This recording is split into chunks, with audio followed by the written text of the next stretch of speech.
I can't believe another week has gone by.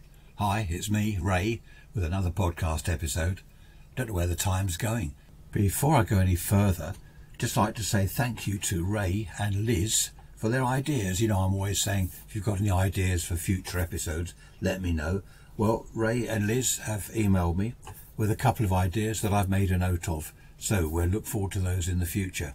What beautiful weather we've had here on the south coast of the UK. Absolutely amazing. And the thing is, my wife took early retirement a few weeks ago, so she's able to enjoy it.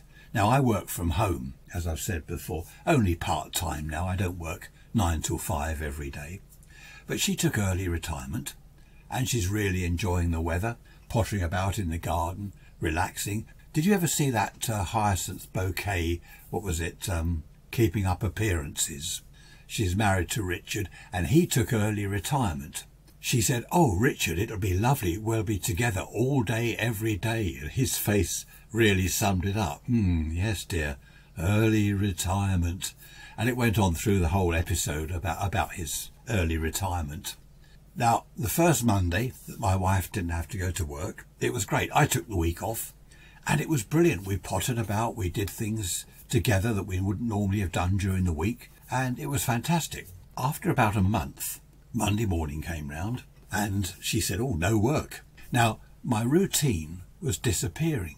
She used to leave the house at 6:45 and start work at 7. I'd wait till she's up, showered, dressed, breakfast, and then gone before I'd get up. I'd then get up and do my bits and pieces, shower, wash. I'd watch the news while I'm having my breakfast, catch up on the news. I'd then go down the garden to my workshop. About 10 o'clock-ish, I'd go in for a cup of coffee. All that was disrupted. For a start, we weren't up that early. I was finding that we were getting up 8 o'clock, 8:30. So I was already late, an hour, if not an hour and a half late. My routine was all over the place. I'd go in about 10 o'clock for coffee. I tried to keep that the same. Walk into the kitchen. There's music blasting out. What's this noise? And bashing around in cupboards. I'm just cleaning out all the cupboards. I've been meaning to do the kitchen cupboards for ages. Okay, I'll forget the coffee. I'll do that later. There's no room in the kitchen for me to make coffee. There's tins and stuff all over the place. So no coffee, back to the workshop. Now, my lunch was always 12 o'clock. I'd always have lunch at 12 on the dot. I don't know why. It was just one of those things. Do you know, I never thought of myself as a routine type person. I'd never thought of that. But once my wife had retired, I realised that I did have quite a strict regime. Every day I would, coffee at 10 o'clock, lunch at 12. It was quite a strict routine. So on that fourth Monday, when I was back to work, I went in at 12 o'clock. Of course, the kitchen was still all over the place. My routine, again, had been, out of the window, basically. There was no routine. I was out of bed late. I didn't watch the news. I couldn't get into the kitchen at 10 to make coffee. Go in for lunch at 12. I can't. The kitchen's all over the place. Now, before you start thinking all he's doing is moaning because his wife's taken early retirement, there are a lot of plus sides to this, a lot. In fact, the positives outweigh the negatives by far. But I'm just starting by telling you how the routine was totally destroyed. I remember talking to friends of ours about early retirement, and my wife was saying, "Oh, I'm going to retire and it's going to be fantastic." And I was saying it really will be nice to have her home all day with me. And this friend she said, when Pete retired, and she looked over at her husband, it was a disaster. And of course we all laughed, but she was serious. She had had her routine. And she said, for example, Pete would go off to work at 8. She would clear up the breakfast things. They'd had breakfast together. He's off to work at 8. She would do housework. I think it was 10:30. She said she stopped for coffee. She listened to BBC Radio 2. She had that on while flitting around the house doing jobs. Of course, suddenly Pete's there. They get up late. He didn't want to get up early. He doesn't have to go to work anymore. They get up late. So before she's even out of bed, her routine has gone. It's disappeared totally. By the time they'd had breakfast, she cleared up breakfast. She started the housework. She was already an hour or an hour and a half late with her whole day. Everything she did in the day, all the jobs. Halfway through her pottering around, she popped upstairs for something. When she came back down, she said that the radio station was different. And she said to Pete, what's this noise? What's this rubbish? Oh, he said, you don't that stuff you were listening to. This is far better. He changed the radio station. Now, she had retired 5 years previously. So she'd had 5 years on her own in the house during the week. And suddenly, Pete's there. And it did cause them problems. They were okay in the end. They survived what she described as trauma. It was that bad. She described it as trauma. Good grief. Makes you wonder, doesn't it? But she said even silly little things like lunchtime. She always had her lunch at 1 o'clock. That was lunchtime, 1 o'clock, Monday to Friday without fail. Pete wanted lunch at 12, because when he was at work, he always had lunch at 12. So there's another conflict going on there. What do? With that particular problem, they met halfway and had lunch at 12:30. Now, you might think that's silly, but it sounds silly, but it is actually serious, and it can be very serious. And I do know of another couple that ended up divorced. They couldn't cope with it. A similar situation. The wife was at home, the husband retired, disrupted everything, and they ended up, divorced after about, 2 years, I think, 18 months, 2 years. They both had enough, and that was it. He went back to work. They split up. He went back to work, and she went back to her routine. I think they each sold the house and got a flat. She went back to her routine. He went back to his routine at work. That's quite sad, really, isn't it, when you think about it? Mind you, that's the extreme. I don't suppose that happens a great deal. I suppose the majority of people learn to get on with each other. It's funny, though, to think that perhaps after 40 or 50 years of marriage, that this could happen. They could split up because of this retirement business, because they're not used to being with each other 24 hours a day. I think that the secret is don't live in each other's pockets. For example, I have my work, my part-time work, and my hobby, amateur radio. I'm a licensed radio amateur. That's my hobby. So I'm in one room chatting on the radio to people, doing my nerd thing, as it's known. I'm known as a nerd. And my wife loves walking. I can't walk because I've got sciatica. I can't walk very far. She will go off and walk and think, nothing of, say, 5-6 miles walk in one day. I have a job to walk to the end of the road. So she's out walking. I'm chatting on the radio to other radio amateurs. I've got my work. She's got various things that she does. And it works out extremely well. Just going to the positives. Let's have a look at the positive side. I no longer have to make my lunch. At whatever time we have lunch now, I get a call. Ray, lunch is ready. Off I go from my workshop into the house, and there's lunch. Excellent. There's another positive, which is also a negative. Home cooking. My wife loves cooking. That's a bit of a hobby for her. Ginger cake, sausage rolls, quiche, flapjacks, all these amazing things she cooks. Homemade curry, all sorts of things like that. And of course, I'm putting on weight. Since she's been retired, I've put on half a stone. Now, the home cooking is a positive, but the half a stone is a negative. She makes chocolate biscuits, her own chocolate biscuits, things like that. And cheese straws. Cheese straws. I don't know what it is with me. A lot of people can have a biscuit or two out of a packet. I'm not very good at that. I have to have half the packet or the whole packet. I don't know why. Other people seem to be able to restrain themselves.